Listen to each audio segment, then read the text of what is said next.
Hi, today I'm with me HUAWEI P60 Pro and I'll show you how to customize always on display option on this device.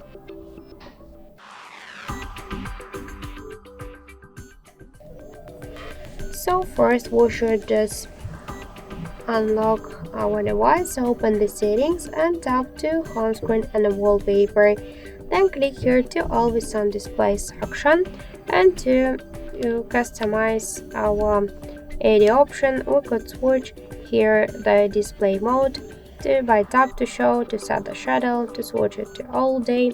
If you want to use your custom image, you could click here to this plus icon, and to set your custom theme we could use the graffiti theme, artistic, analog clock, digital clocks, and you could also get more AD themes from the internet, for example. So I'll use one from these available themes.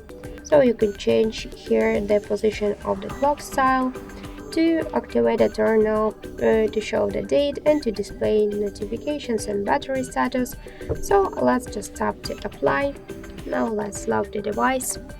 And we could see that we just successfully changed the time of AD option.